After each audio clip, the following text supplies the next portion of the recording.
In this video, we're going to show you how to install the passenger side valve cover on your Ford Taurus, located on the back side of the engine. With the hood open, go ahead and locate your ground terminal on your battery. Using a 10mm socket, we're going to go ahead and loosen this nut right here. Loosen that and pull it off and set it aside. Now that our ground terminal is disconnected, we're going to come over to the back side of the air filter box. You're going to reach down inside and pull these clips off. And we have this hose right here. Now there's a gray retaining clip here. It's almost like a locking clip. You need to push that in and then back and release it. You can hear it clicking. When you release that, pull out. Over here, we have another vacuum hose. Simply going to pull up on this, separate that, tuck that off to the side. And then we have the air intake tube hose clamp. You could use a flathead screwdriver to loosen that. You can also use an 8mm socket. Simply going to loosen that. You don't have to undo the entire hose clamp. I'm going to grab this whole unit and kind of give it a little wiggle. Wiggle it off of the throttle body. Now when we lift this up, we're going to take the air filter lid box and we're going to pull it to the passenger side. And the reason why we're doing that is we have to disengage the 3 tabs here from the holes in the air filter base. On the top right here, we want to disconnect this harness. So there's a little push tab right here.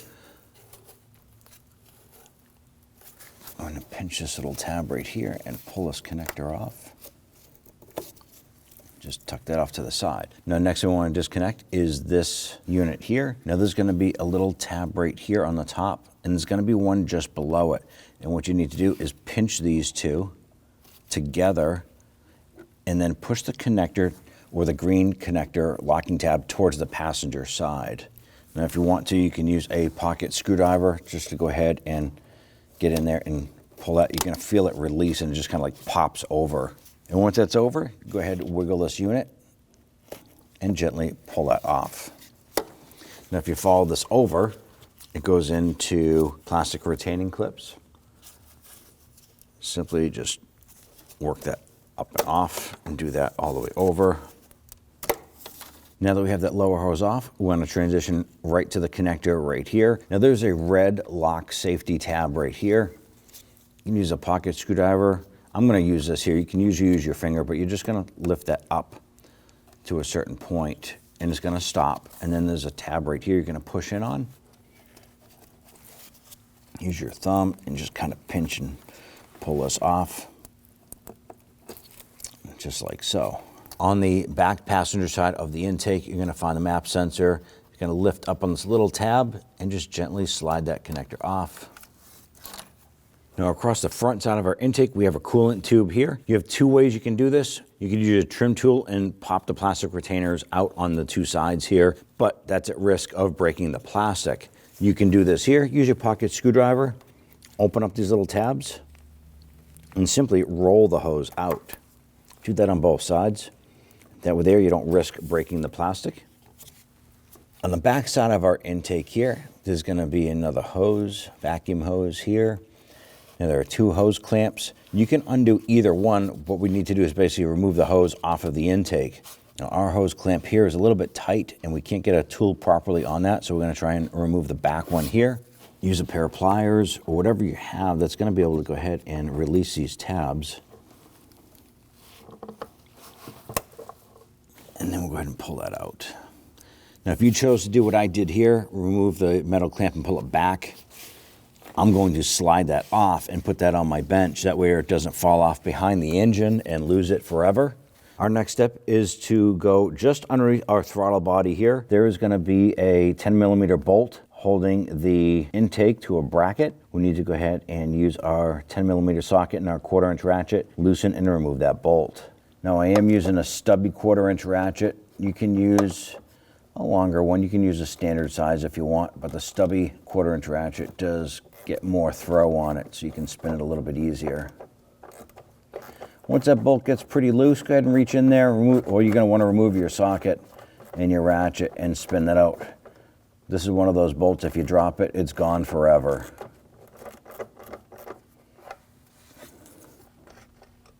There it is. On the back side here, I'm going to use a pair of pliers here to disconnect this. Now our clamp here is kind of twisted and we can't get to that clamp properly.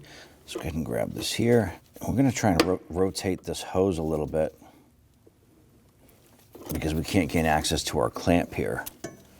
And once you can get access to it, I'm going to use some pliers. Let's open that up and we're going to slide that back. And then slide the hose off. Next thing we want to do is remove the 7 8mm bolts holding our intake to the lower intake. I'm going to go ahead and start over here on the left.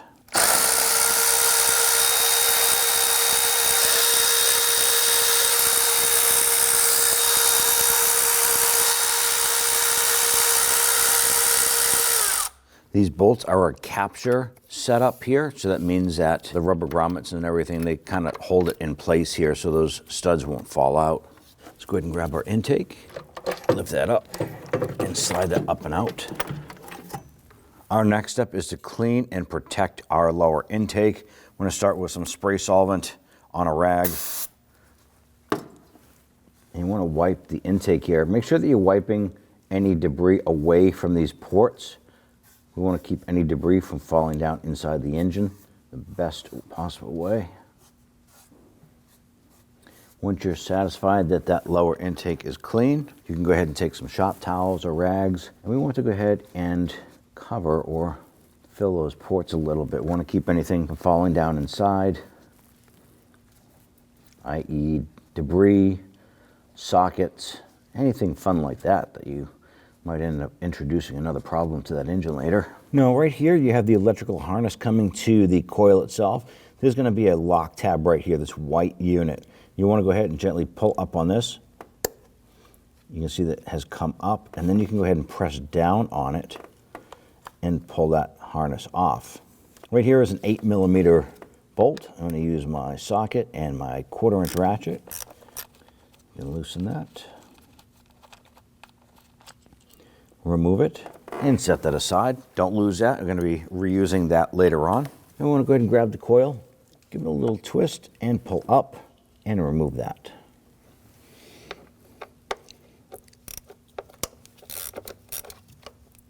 Go ahead and remove these here.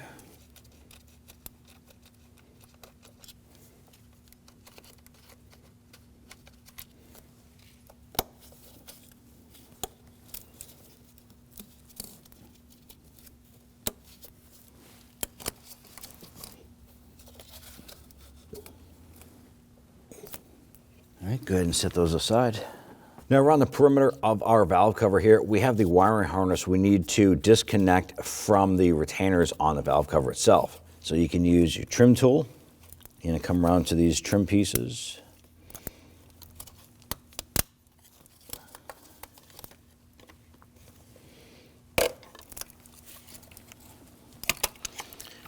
Lift up, pop these little retainer buttons off.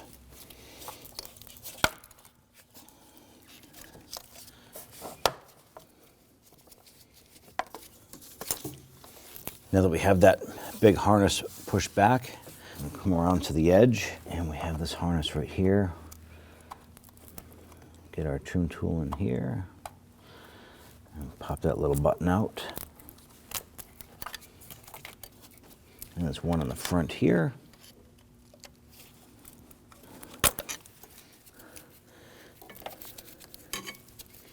Now we want to come over to the VVT solenoids. You have your 2 VVT solenoids on the passenger side or rear bank. This one here is the exhaust. The rear one or bottom one with the gray cap on it is the intake itself. Now in order to pull these harnesses off, there are little lock tabs right here.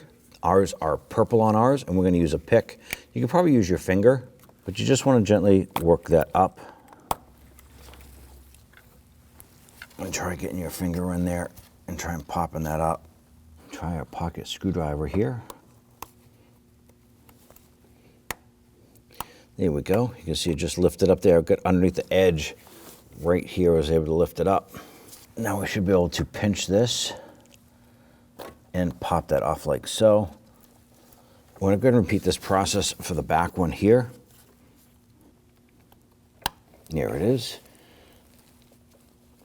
Don't pull on the wires. There we go. We do want to make sure that this harness is out of the way as much as possible. Now that we just removed these two connectors here off of the VVT solenoids, the harness itself goes down around the back of the valve cover, and it goes to a little bulkhead connector right here. You can see the whitish color or gray connector right here. And that is attached to a gray mounting tab, a plastic tab that goes to the valve cover. It's really hard to pop that off of the valve cover. So what we're gonna do is we're gonna twist this connector to the side, and right on the side of it here, there's like a little hook. You're gonna use your long flathead screwdriver, pry that out, and that's gonna allow us to remove that harness off of that. It's going to give us a little more flexibility to go ahead and disconnect this here. This little push tab right here. I want to push on that and separate this harness. Instead of pushing on that, it might be easier to come into the front side and lift up on the tab inside there. And wiggle this free.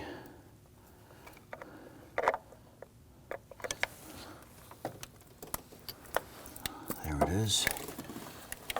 Pull that up and out. And we want to go ahead and prepare to remove our valve cover here. There's going to be 11 bolts holding it in place. It's going to be 3 across the front side here, 4 on the top, 4 on the bottom. I'm going to use a 10mm socket to go ahead, loosen and remove these here. And we'll go ahead and show you the actual positions of them once we pop that valve cover off.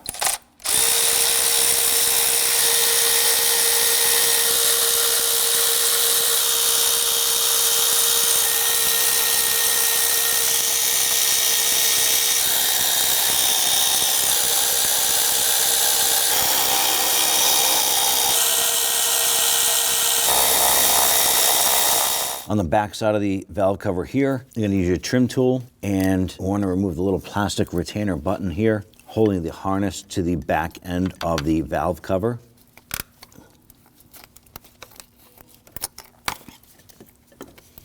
Okay, just kind of pull it off to the side. On this back port right here, I'm gonna go ahead and grab this with a pair of pliers. I'm gonna gently twist this counterclockwise. And what we're doing is basically just unlocking this and then lift up on it.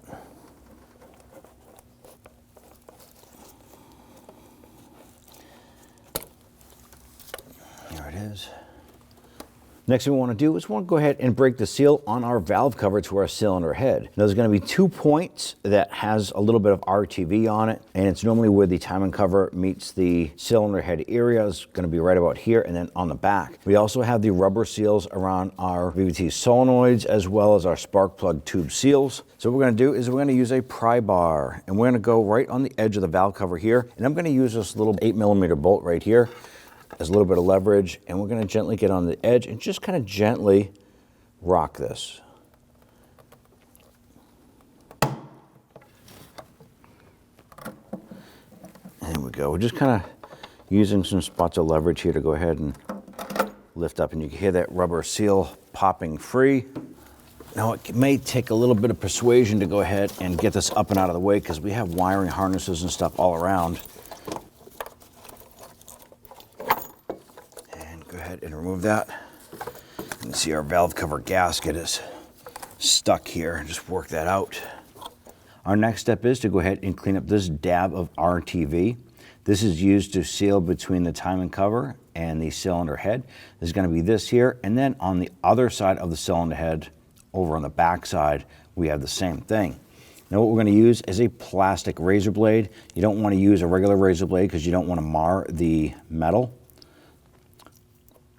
We're going to go ahead and cut away and make sure that that does not fall down inside the engine. So clean up and just push that away.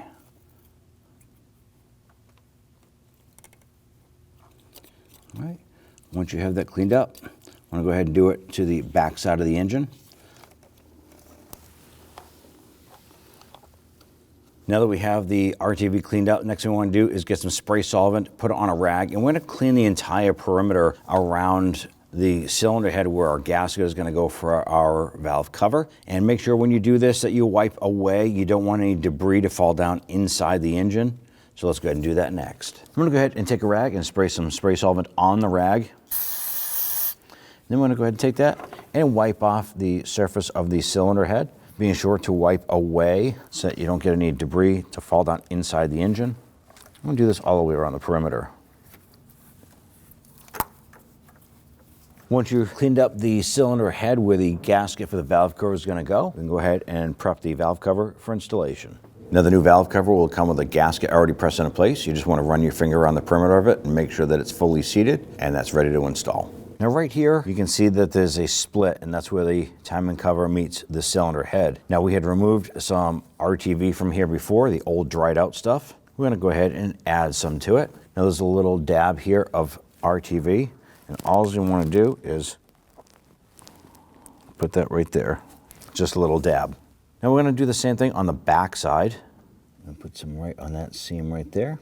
Now we're going to give it about 5 minutes for that to start to cure just a tiny bit, and then we'll set the valve cover. Now when installing the valve cover, you want to pay attention to the seals where the components are going to get pressed up into, our spark plug tube seals and our VVT solenoid seals. When we lower this down, remember we have that fresh RTV down below. So what we're going to do is feed the back section down and in first.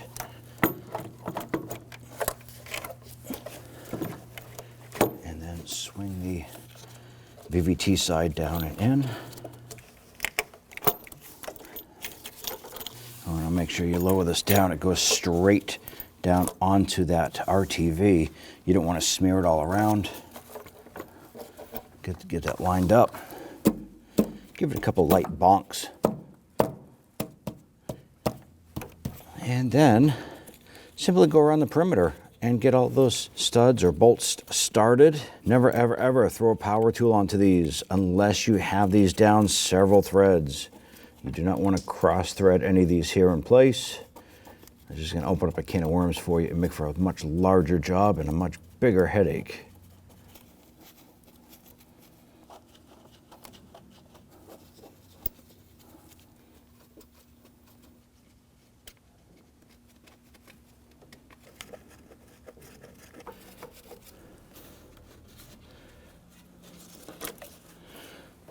Okay, we're now going to go ahead and run these down and just run them until they're seated. Do not tighten any of these valve cover bolts at this time. Just run them down until they're bottomed out.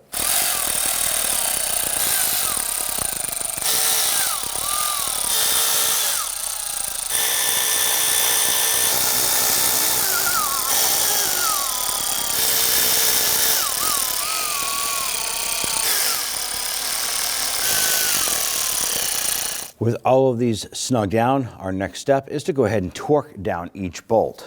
Now there's a particular pattern for tightening down these bolts, and we want to go ahead and torque these down to 7.4 foot-pounds or 89 inch-pounds. We're going to start back here, and you're just going to go ahead and follow the pattern shown on the screen.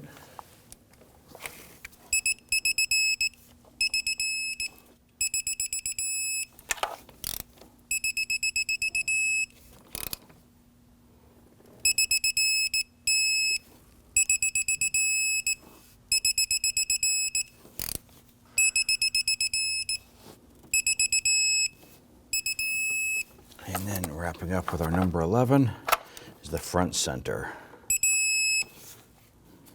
Now we want to go ahead and install our harness here. Now we have the gray connector that runs around the back. We need to connect this, and then don't forget to slide it onto that black little plastic bracket on the back using this little slide here. So we're going to feed it underneath the harness. It's going to be easier just to kind of climb up in here, grab that connector, press it together. You're going to feel it click together. Grab that bracket and slide this on. There's that. If you just follow the harness up, we can now go ahead and install the harnesses for our VVT. Now these are color coded as well. The white connector is going to go with the gray. Press it down and on, and then press on the other one here. Press it down. Once it's in position, don't forget to press down on the locks. Now for some reason, if those locks are not going down, it tells me that the connector is not fully seated. Okay. Make sure it's fully seated.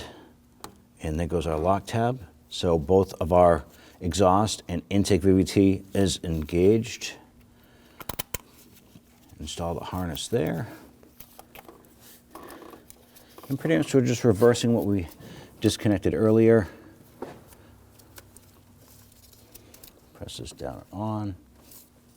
Press this on. Let's go ahead and install our vapor tube on the back side here.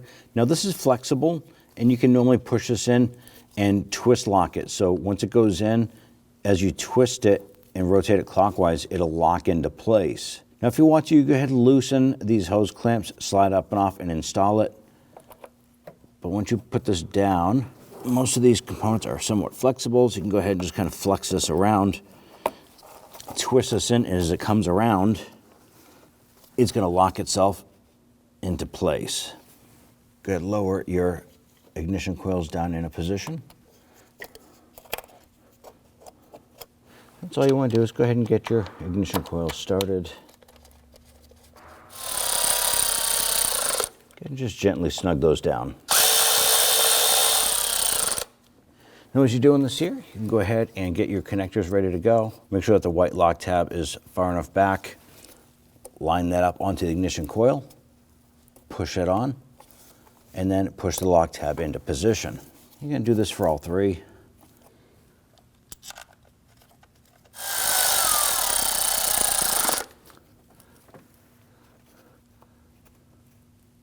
Press it on and engage your lock. Let's now go ahead and remove our rags from our lower intake. Make sure that that lower intake surface is clean. We already previously cleaned that up. Just give it a quick wipe. Now with your intake flipped over, you want to go ahead and focus on the gasket itself. Now the gasket itself is here in blue, and these are reusable for several times of removing and installing the intake. Now what you're looking for is you want to make sure that the gasket, if you run your finger over it, is higher than the plastic itself of the intake. You also want to go ahead and focus on cleaning this. So you go ahead and grab that gasket and pop it out.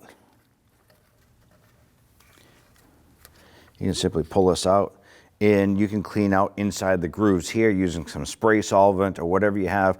Clean out the track there. Now if you have to replace the gasket, just remove it, grab the new gasket and install this. But this is critical to the operation. You don't want to end up with an intake vacuum leak. Just simply line that up and press it in. This will secure itself in place. You don't have to use any RTV. Once you're satisfied with the surface being clean in your gasket condition, we can now flip this over and set it in place on top of the engine. Now I want to go ahead and position this. We're going to tuck in the back. Now when you're lowering this down in position, you want to pay attention to the connectors and the hoses all the way around the perimeter. Take a peek underneath, make sure your gasket is still in place. Then at this point here, you can start threading in the bolts.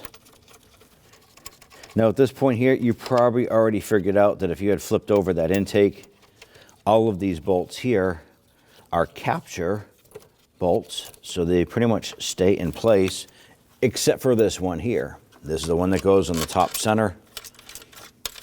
That's a free floating, and you probably heard that or were able to pull that out earlier, so just pay attention to that. Make sure you start all these by hand. Don't use power tools to get them started. You don't want to cross thread anything, but once you are sure that they're all started, you can go ahead and grab your tool, whatever you want to, and we're going to run these down, but do not tighten them. You just want to bottom them out gently. There is a torque procedure for this here. If you over tighten it, you can crack the intake or cause some other damage.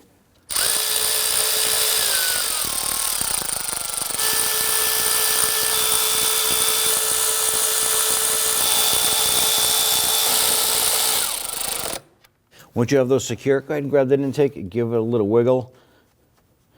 Our intake is secured and it's level all the way around. If you snug those down and you can still wiggle that intake, well, that tells you that something got stuck underneath. Maybe the gasket fell out, maybe a connector got stuck, or a piece of the wiring harness is underneath.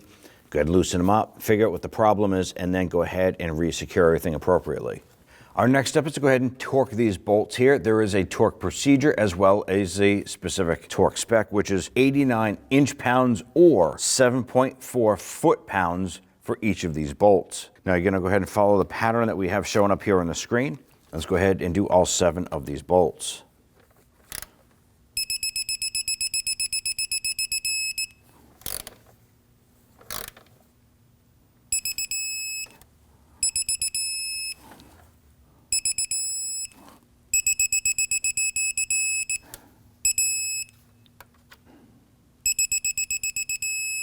Now, if you installed a new gasket, it's best if you go around and just double check everything one more time, make sure that your gasket is properly crushed and everything is maintaining its torque spec. With the intake installed, let's go ahead now and install all of our components here. I'm gonna start on the back side, install the electrical harness. You're gonna hear and feel that connect. And then install the little plastic button retainer. Following along the front here, we have our rubber hose. Simply gonna press that down into the track there. After we've got our rubber hose clipped in here, let's go ahead and install the connector here right on the side of our throttle body. Now installing this here, don't forget when you press it in and you feel it lock on, press that red lock tab in to secure it.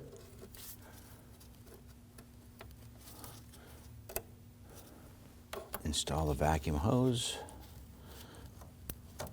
You're gonna feel that just pretty much bottom out and push the green lock tab in. Secure that into plastic retainers here.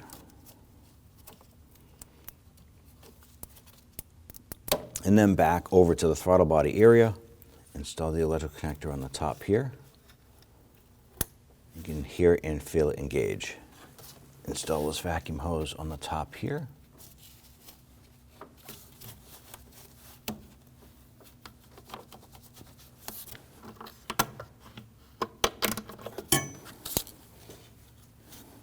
Now on the back side of the intake, don't forget to install this vacuum hose here.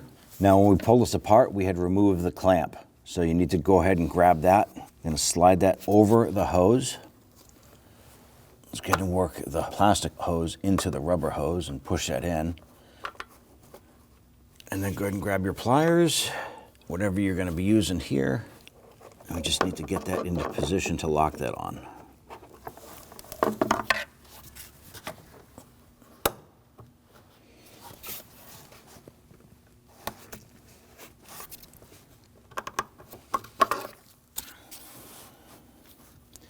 Okay, we have that secured.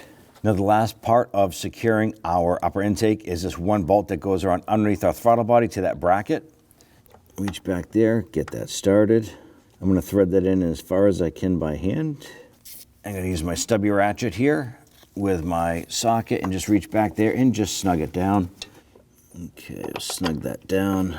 I do wanna make sure that it's pretty tight. You don't want that to vibrate loose. So make sure that's good and tight. Now installing your upper intake box here, make sure that these 3 tabs interlock into the side portion of our air filter base. Go ahead and push that in. Now we can lower this down, work this down, and get the intake tube onto the throttle body. Once that's in place here, we want to go ahead and secure our air filter intake box right here. We have the 2 clips on the side. You're just going to lift those up and snap them up into place. And then on the side over here, we have this vacuum port. Simply going to line that up. You want to slide this on. And you're going to hear this little plastic lock tab engage. There it is. Now up on the top portion here by the throttle body, we have this rubber hose right here that just needs to press onto this port. There's no clamp there. And then let's go ahead and secure the hose clamp itself. Now when it comes to this here, you want to make sure that it's snug. You don't want to over tighten it where you strip the clamp itself. Make sure it's good and snug. Give that a little wiggle, make sure that it's secure. Grab that ground terminal, slide that over. Make sure that's twisted all the way down. Go ahead and snug this down. Now I'm using a hand ratchet. You don't want to over tighten these here. Using power tools is going to be easier to do that. So snug that down and then give that a twist. Make sure that it's good and secure. At that point there, you're all set. When only the best will do, demand TRQ. The only company that lets you view before you do. TRQ is committed to offering the highest quality aftermarket auto parts that are engineered for peace of mind. Thanks for using and viewing with TRQ.